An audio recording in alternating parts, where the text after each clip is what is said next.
Y bien, el jueves pasado se hizo público un documento titulado Nueva Política e Institucionalidad para dinamizar la CTI peruana, es decir, la Ciencia, Tecnología e Innovación peruana.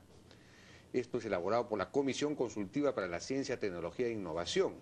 Es una comisión que fue creada por resolución que fue suprema y que está presidida por Gisela Orjera, su presidenta, pero a quien no ha podido venir, lamentablemente, porque justamente está de viaje, integrada por Víctor Carranza, Benjamín Martí Corena, Santiago Roca, Francisco Sagasti y Fernando Villarán. Bueno, ellos han terminado finalmente este trabajo con una serie de recomendaciones acerca de qué hacer para realmente lanzar una verdadera política para dinamizar la ciencia, tecnología e innovación, que es una preocupación permanente de este programa. En este programa tenemos un día incluso dedicado, una sección dentro de un día, los días miércoles, a la innovación, ciencia y tecnología. Y bueno, por eso nos interesa mucho este tema. Hemos invitado a Fabiola León Velarde, que es rectora de la Universidad Cayetano Heredia, y a Modesto Montoya, un científico muy conocido, presidente de la Academia Nuclear del Perú. Buenas noches, ¿cómo están? ¿Cómo les va? ¿Qué tal? Buenas noches, Jaime. Bueno, acá tengo el documento. En primer lugar está planteando alcanzar el 0.7% del PBI al año 2016 en inversión en estas cosas, ¿no? En ciencia y tecnología. Y eso significa pasar del 0.1 más o menos al 0.7, ¿no? Es decir, multiplicar por 7 o por no sé por qué cantidad, una proporción muy importante de la inversión en este tema. Si es que realmente queremos dar el salto pues a un nuevo nivel de desarrollo, con mucho más valor agregado y todo lo demás, y mantener una tasa de crecimiento alta. Ahora, eso estamos hablando de, no sé, más de 4.350 millones de soles el año 2016. 30% correspondería al sector privado y el resto al sector público. Bueno, ¿cómo se alcanzaría esto? ¿Qué nos puedes decir, Fabiola? Bueno, la comunidad científica, particularmente las universidades que hacemos investigación, estamos muy entusiasmadas con ese informe.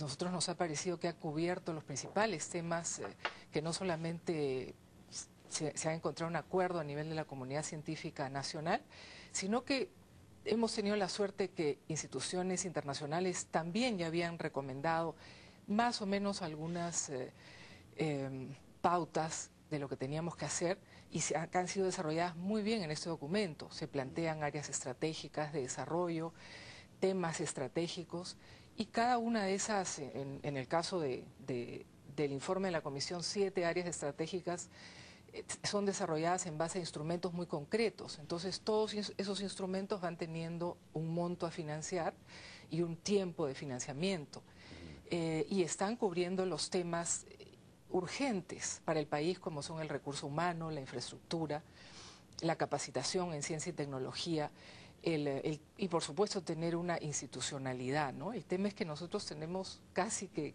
crearlo todo. El tema de normatividad tenemos mucho por hacer, y por supuesto la articulación de todo el sistema. Pero lo hemos tomado realmente con mucho entusiasmo. Lo que pensamos es que hay que ponernos ya a trabajar.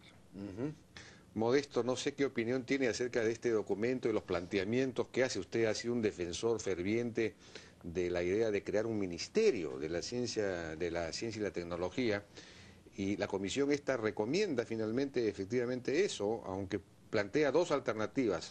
Se inclina principalmente por la de crear un ministerio, ¿no? Dice la creación del Ministerio de Ciencia, Tecnología. Alternativamente se recomienda la creación de una Secretaría Técnica de Ciencia, Tecnología e Innovación en la Presidencia del Consejo de Ministros. Y desarrollan en el documento efectivamente estas 2 alternativas.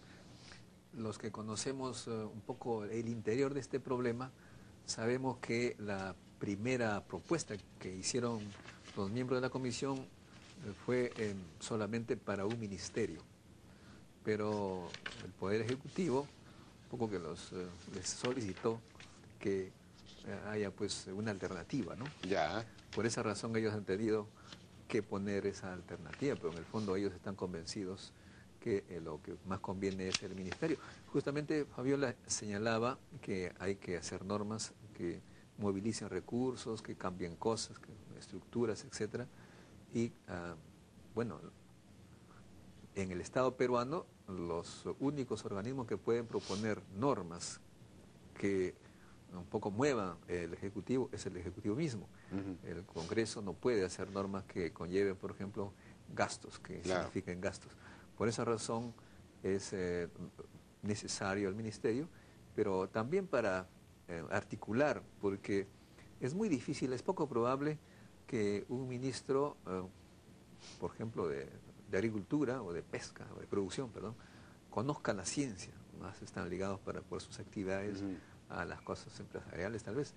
Y entonces el instituto que corresponde a ese sector se ve solo, no tiene apoyo. Es más fácil o más probable escoger a una persona que conozca el mundo científico, como por ejemplo Fabiola, que la propongo hace tiempo, y que más o menos ordene, articule los institutos de ciencia y tecnología. De lo contrario, estaríamos con cabezas ministeriales que no comprenden y desarticulan totalmente el asunto, ¿no? Pero, ¿qué pasa? Yo lo que no he entendido en esta propuesta es qué va a pasar precisamente con los institutos de investigación sectoriales, por decirlo así, los que de alguna manera están vinculados a distintos ministerios o... ¿Van a pasar a este ministerio o qué? Es decir, aquí no se dice eso. No, ciertamente, pero justamente una vez que haya un ministerio, es el que más o menos va a pensar qué hacer, ¿no? Y la lógica del Estado nos señala que para articular tiene que ser cabeza administrativa.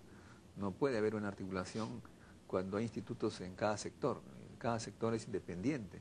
No puede hacerse una cosa coordinada con esa desarticulación estatal, administrativa, ¿no? Ya sé, pero ¿qué va a pasar con los institutos? Yo no sé. Aquí se menciona, se mantiene además el CONCITEC, no sé para qué, si ya se crea un ministerio, según esta propuesta.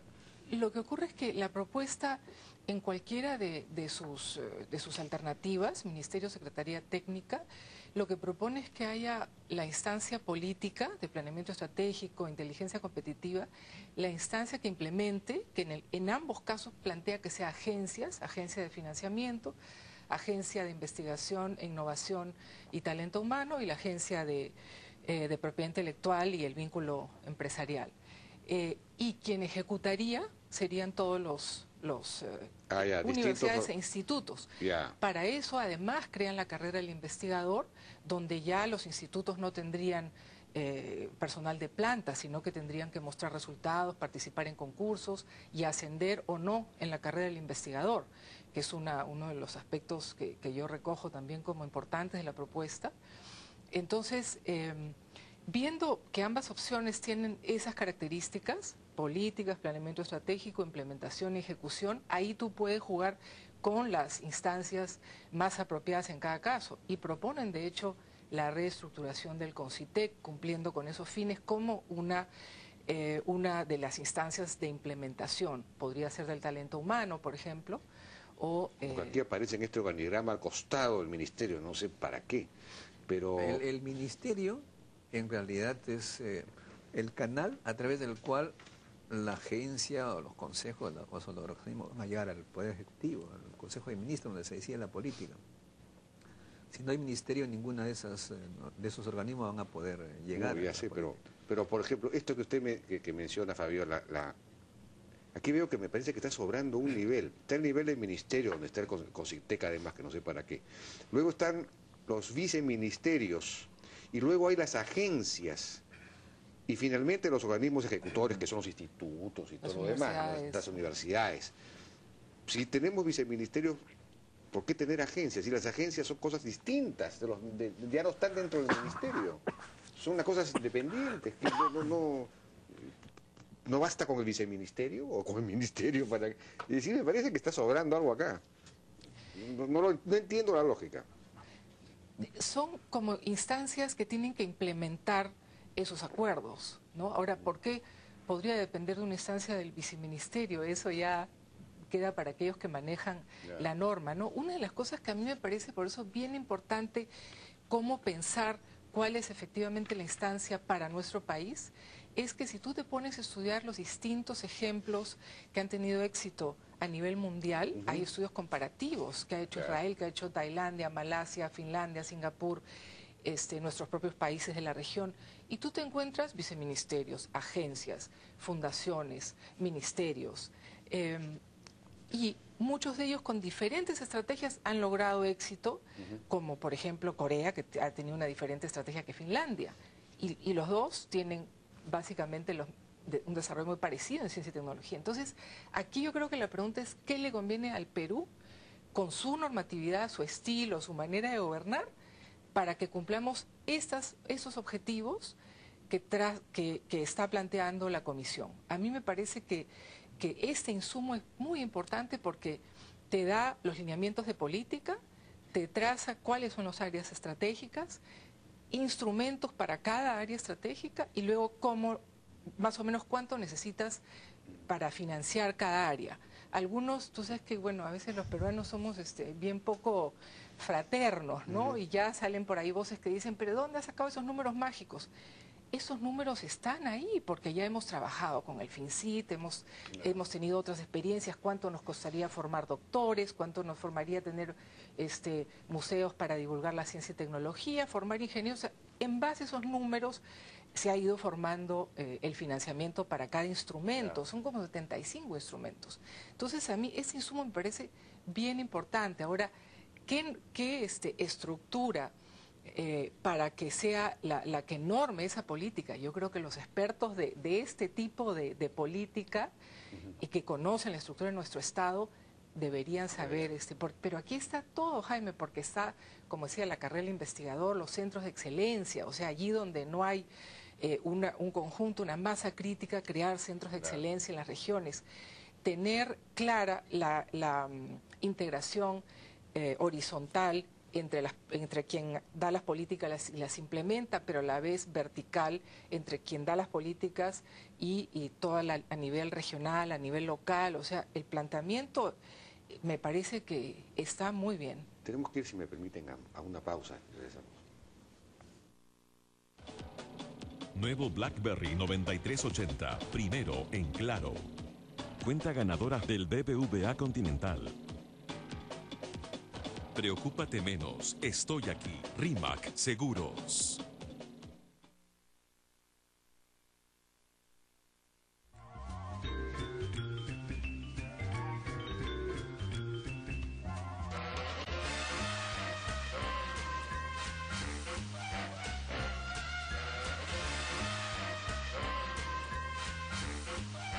Estreno de departamento, estreno de vida. Los acabados más finos en una excelente ubicación.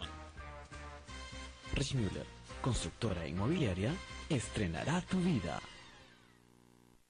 Por ellas, que lo merecen todo. Por cada 150 soles de compra, te regalamos 50 soles para que compres lo que quieras. Me fascina Ripley. La gente no va por ahí caminando desnuda, pero así fue como nacimos. No se dedica a romper objetos, pero así fue que descubrimos cómo están hechos. La gente no sale durante una tormenta, pero así fue como descubrimos el fuego. Nosotros no nos adaptamos a lo establecido. Es por eso que nos sentimos vivos.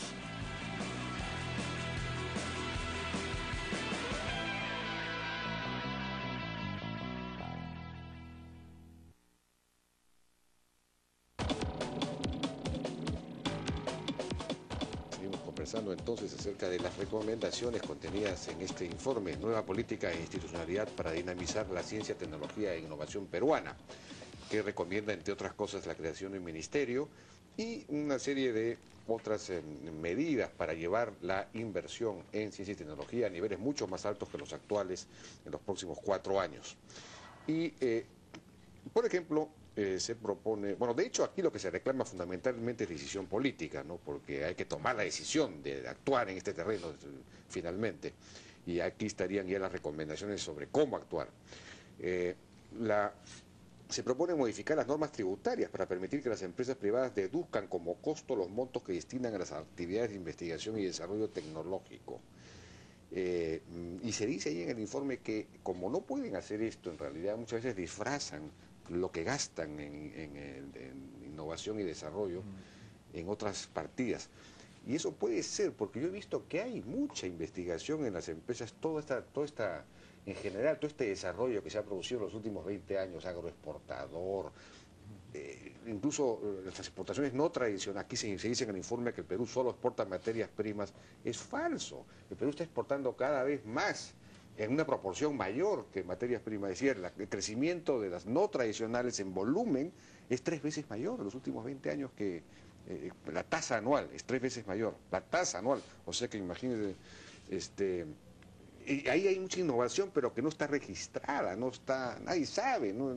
Hay un trabajo serio, cierto.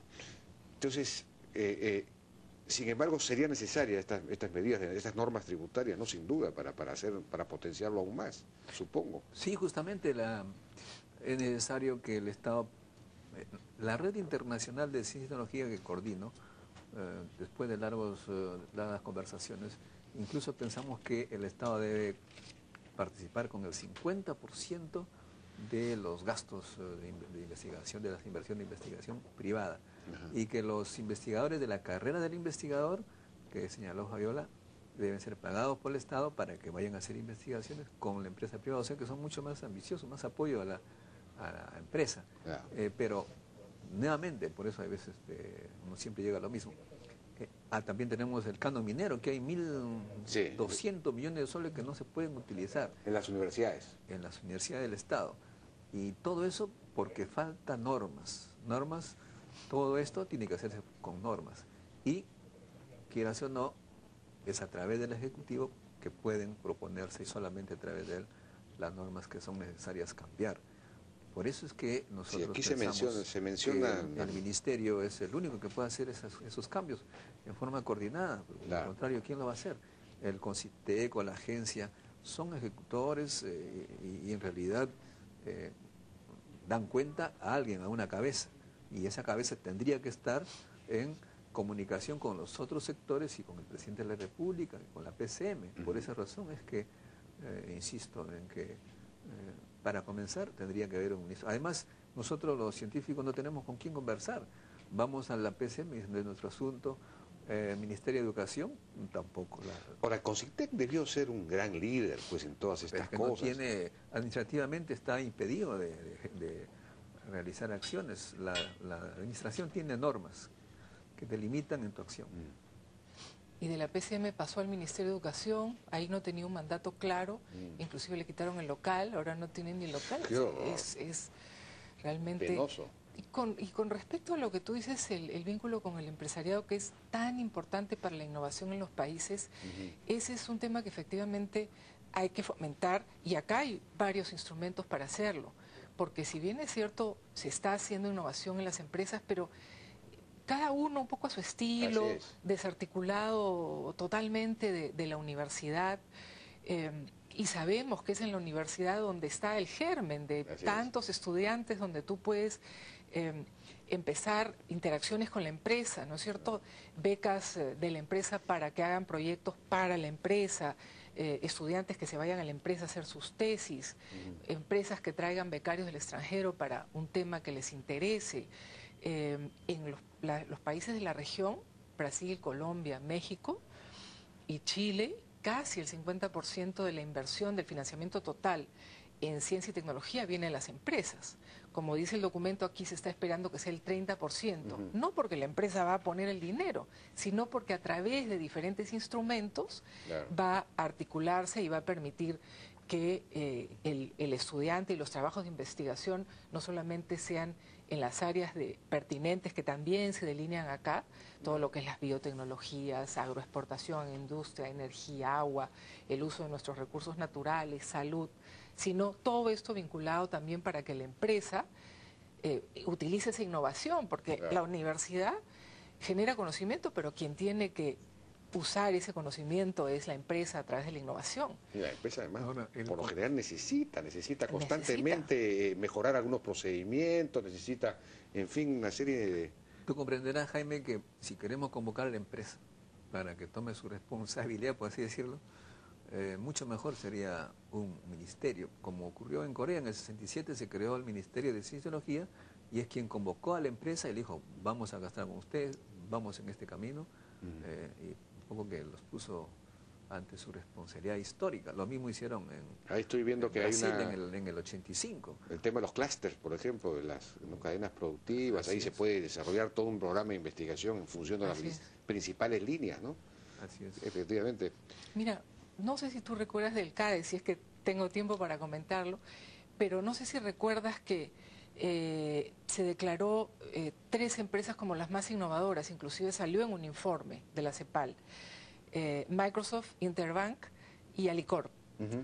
Y cuando se le preguntó a los gerentes si alguna vez habían pensado en la Universidad Peruana para desarrollar su innovación, ya sea procesos o en el caso de Alicorp, me acuerdo bien, la papa a la huancaína, nadie pensó. Y Alicorp se demoró 6 años en desarrollar la huancaína que hoy tiene tanto éxito. ¿Tú crees que en la Universidad Peruana no se hubiese podido trabajar con químicos para desarrollar una fórmula? Yo creo que sí. Pero tanto es la desvinculación que ni siquiera piensan. Sí, pues. Cuando se les preguntó a las 3 empresas, ¿ustedes con quién han desarrollado su innovación? Con universidades. Pero si las o en el universidades peruanas, sobre todo las públicas, viven en un mundo autista, en una burbuja, desconectados por completo. Las empresas necesitan, el otro día estaba viendo, el 70% de las empresas no encuentran los especialistas, los técnicos y los profesionales que necesitan, porque las universidades no los producen. O cuando los producen con calificaciones que no corresponden a lo que se requiere, ¿no? Es un problema muy grave, eso no hay ninguna relación entre oferta y demanda. Eso se debe a que los reglamentos de evaluación de los profesores de las universidades estatales no le demandan al profesor investigar ni hacer los esfuerzos que tú señalas. Y el sindicato de profesores, la asociación, la política para nombrar decanos, rectores, hacen que todo sea suavecito. Mediocre. Por eso, y cada universidad diferente, y los institutos parecidos, los sindicatos y las autoridades llegan a un acuerdo para hacer reglamento de evaluación que no implica, que no demandan, al contrario, la investigación está castigada, está desincentivada. Claro. Por eso es que creo yo que es necesario pues que haya una ley para todos, independientemente que sean universidades o institutos, con la carrera del investigador, que aquel que trabaja con la empresa, patenta o publica, avanza, y el que no, pues simplemente puede quedarse donde está, ¿no? Totalmente de acuerdo. Bueno, en todo caso esto es ojalá que el gobierno tome decisión sobre la base de este documento y de este momento que necesita ya a gritos, efectivamente, una política fuerte en lo que se refiere a ciencia, tecnología e innovación. Permíteme decirte, Jaime, antes de terminar, que los científicos que están en el extranjero vienen permanentemente a querer trabajar, pero la ley que no existe, la del investigador, no le permite ingresar, está prohibido incorporarse al Estado, y por eso invito nuevamente a los jóvenes a participar en el Encuentro Científico Internacional, www.encuentrocientificointernacional.org. Disculpa la propaganda, no hay problema. Bien, muchas gracias a Modesto Montoya y a Fabiola León Velarde. Vamos a una pausa y regresamos ahora con Antonio Castillo, cónsul comercial del Perú en Brasil. Ahí viene la presidenta del Brasil al Perú a fines de mayo. Viene también antes una misión importante de 40 empresas brasileras. Los vínculos se están estrechando, aunque también hay problemas de proteccionismo en ese país que son difíciles de vencer. Regresamos.